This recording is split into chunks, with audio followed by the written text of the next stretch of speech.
Kenny, we sure did miss you at church this morning. Saw the heavens open, the Spirit like a dove, descending upon me. There came a voice. You don't realize it right now. We missed you at church this morning. Saw the heavens open, the Spirit like a dove, descending upon me. There came a voice. You don't realize it right now.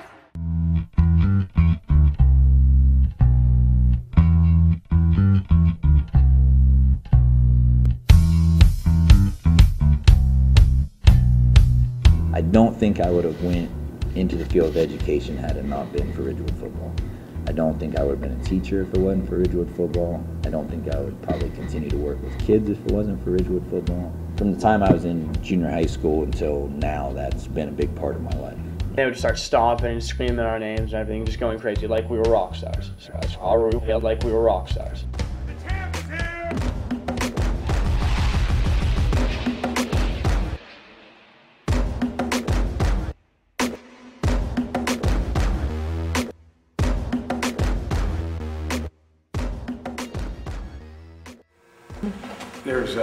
After we put up 2010 team, there'll be 15 IVC championship teams since the origination of Ridgewood football.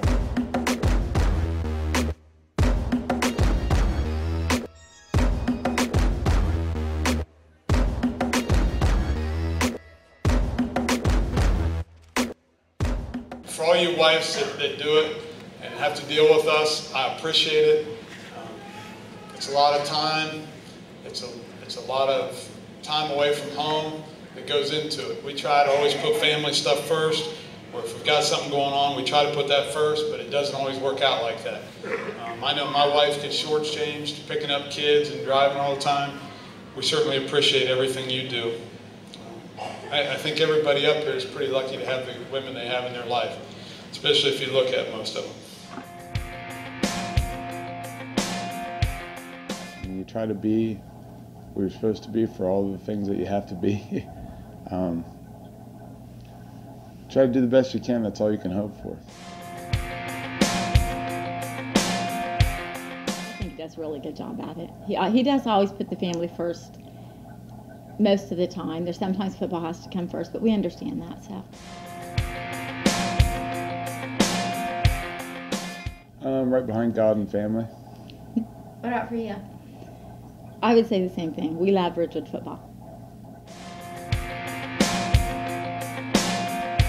He said one day in a meeting this year when he was upset with it, he's like, you guys are really the only friends I have. And it's kind of sad, but I think that's true. He doesn't have a lot of friends outside of the people he coaches with, and I think that's because he devotes most of his time to that, and those are the people he surrounds himself with.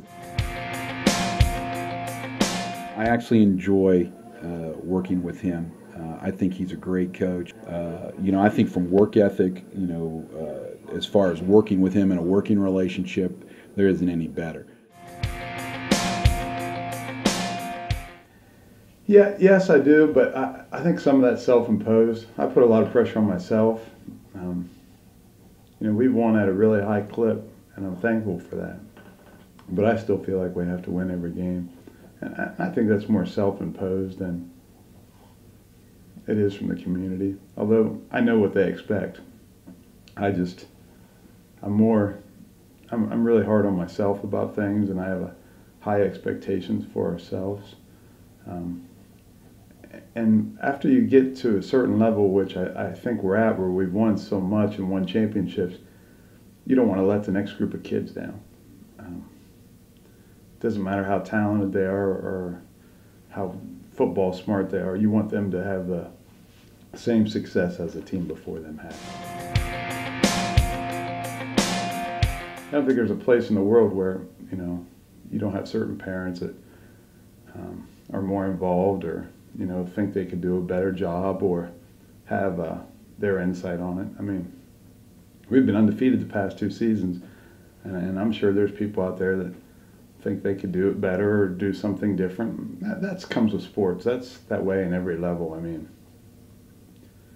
if you go to Ohio State game this week, you'll hear people question Jim Tressel, and the guy wins all the time. You'll hear people question the Browns or the Steelers coaches, and there's That's just sports. That's what we do. That's what America does. It's one of the few places in the world where you can pay your $8 to get into the game and feel like you can scream and yell and say whatever you want.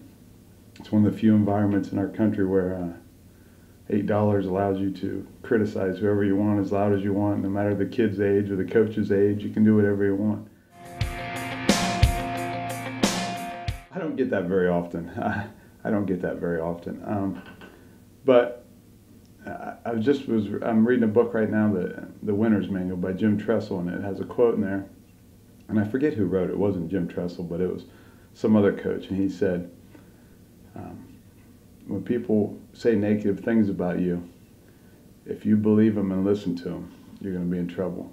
And if people praise you and you listen to them and you believe it, you're going to be in trouble. That's a good question. In a way, I would say my experiences from high school as a player shaped a lot of the type of person that I felt that I was becoming as a young adult. And I felt that that was a positive situation, a positive influence, and that was something I wanted to possibly give back to other kids that were coming through the school and the program, and hopefully do the same for them. It's kind of sad. I mean, once you think about it, it kind of brings a tear to your eye, but it's sad because you kind of make a family with that football team and friends. There's nothing else like the team you'll have in your high school career for football. I wish I could still play. It means that we're part of something special, that a lot of people would like to be able to do the things we do, and we mean a lot to the community. I feel honored to put a Brooklyn jersey on Friday nights, especially when we're at home. It gives you a lot of pride and knowing that you're part of a team and people look up to you. No, and I think that's bad. But this kind of goes back to that whole success question. You answered why I think we're successful. Our kids do at this point expect to win, and I think that's obviously a big part of being able to do something, is you got to believe you can do it. I don't care what you're doing, whether it's sports or whatever your job is. If you don't believe you can successfully do it, you're probably not going to succeed, and I think that carries them a long way. And I think it borders on that line of arrogance, and I think some people see it that way from our kids, but it's not that. I think it's just they do expect, they do believe they can win, and that carries them to do that most of the time. I've really tried to do this with myself and with the program. I'm trying not to define myself by what I do. I'm trying to define myself on who I am. And that means it doesn't matter whether we win or lose. If I'm helping the kids, then I feel like we've done something right here.